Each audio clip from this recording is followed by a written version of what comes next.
Oleh sebab itu, mungkin saran saya, sebaiknya untuk belanja pegawai itu diakomodir oleh pusat.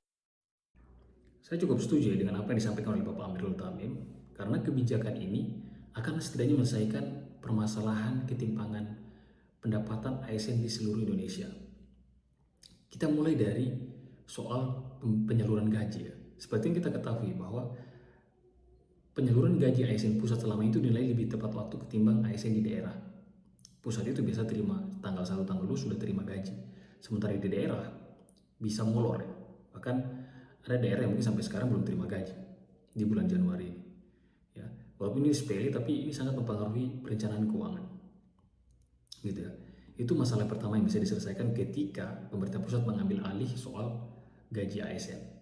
Yang kedua adalah, dan yang paling penting adalah pemerintah pusat jadi tahu ketimpangan itu. Bahwa ada daerah yang pegawainya gaji plus tunjangan itu bisa sampai belasan sampai puluhan juta. Sementara ada daerah yang terima hanya satu digit, 1 juta, 2 juta, bahkan nilainya mungkin sisa ratusan ribu, 200 sampai 300 ribu rupiah.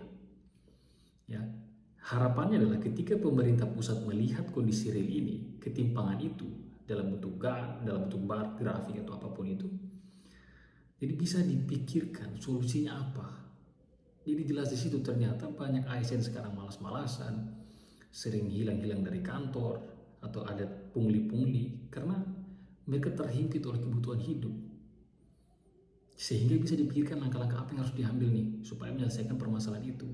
Mungkin bisa dimulai dengan menyetarakan jumlah tunjangan dulu. Gitu ya. Jadi daerah-daerah yang belum mampu memberikan tunjangan yang sesuai atau memadai bagi pegawainya, nah di situ pemerintah pusat bisa memberikan insentif khusus bagi daerah-daerah tersebut. Ketika gaji sudah diambil alih, tentunya tinggal dianggarkan oleh pusat untuk membantu daerah-daerah yang memang pegawainya belum dapat tunjangan atau tunjangannya masih sangat minim. Ya.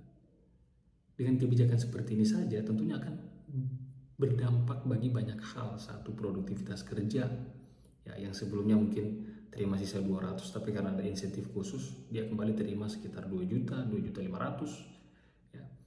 Akhirnya itu mempengaruhi semangat dia untuk kembali ke kantor lagi gitu, untuk kembali berkinerja, untuk produktivitas lagi ya. Jadi sangat penting ini kebijakan ini. Yang ketiga adalah pemerintah pusat bisa mengontrol kredit pegawai. Jadi kalau memang ada batasan tertentu, kalau sudah gajinya sisa sekian, dia tidak bisa lagi mengajukan kredit. Sehingga dia harus terima